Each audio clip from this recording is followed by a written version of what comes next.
দেখেছি ৮০,০০০ টাকা করে বালিশ। ওই বালিশে শুলে ঘুম হবে কিনা এটা আমার একটা চিন্তা।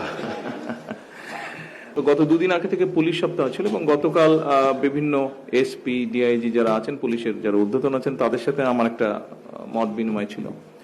সেখানে আমি একটা কথা বলেছি, আনফর্চুনেটলি আপনারা এই দেশেই ছিলেন, মানে আমি যখন বাধ্য হয়েছি বিদেশে থাকতে, আপনারা এই দেশেই তখন বড় হচ্ছিলেন এবং আপনারা তখন দেখেছেন যে দেশের মানুষের সম্পদ নিয়ে কিভাবে তসরুফ করা হয়েছে। পরবর্তীতে বিভিন্ন সময় আমরা জেনেছি। আমি ঘটনাগুলো বলেছি আবারও একটু আলোচনার জন্য, যেহেতু আমরা আলাপ আলোচনা করছি এখানে।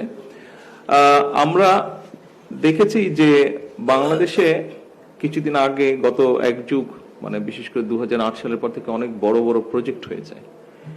সেটা ভালো কথা, প্রজেক্ট হতেই পারে, একটি দেশের জন্য প্রয়োজন আছে।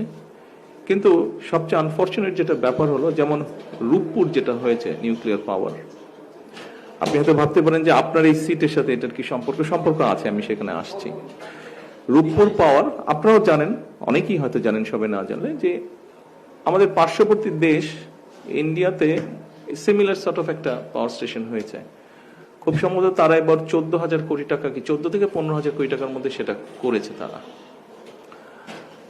আনফর্চুনেটলি আমাদের এটার খরচ পড়ছে 96,000 কোটি টাকা, 3 গুণ বেশি খরচ পড়ছে, মানে আরো বিভিন্ন খরচ আছে এগুলা নিয়ে।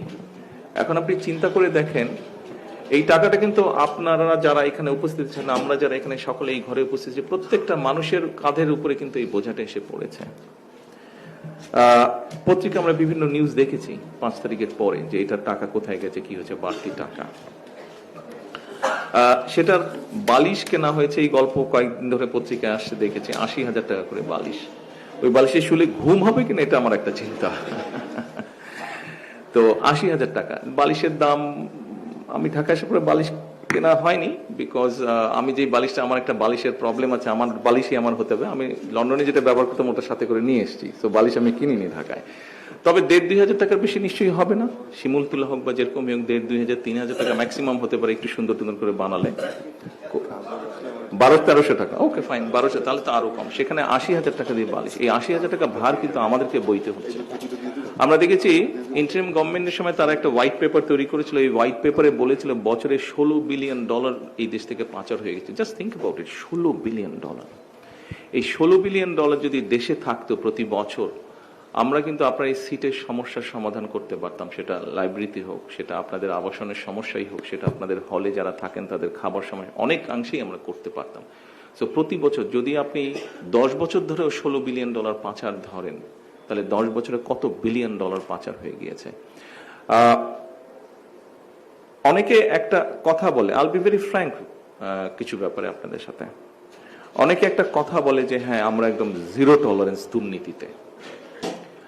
আমার কাছে কথাটা অবান্তর মনে হয়। বাংলাদেশের প্রেক্ষাপট, আপনারা এই দেশে বড় হয়েছেন, আপনারা জানেন, আমরা যতই বলি জিরো টলারেন্স, এটা একটা অবাস্তব ব্যাপার। Do you believe this? আপনারা কেউ বিশ্বাস করেন যে জিরো টলারেন্স? আপনারা বিশ্বাস, তো আপনারা যদি বিশ্বাস না করেন, আমি কেন বিশ্বাস করবো এটা? বাট আমরা যেটা চেষ্টা করছি এই বিষয়টাকে যতটুকু লাগাম টেনে ধরা যায়। এত বছরের বিষয়টা আমরা 2 মাস, 6 মাসে, 1 বছর, 2 বছরে পাবো না। এটা একটা হ্যাবিটের ব্যাপার।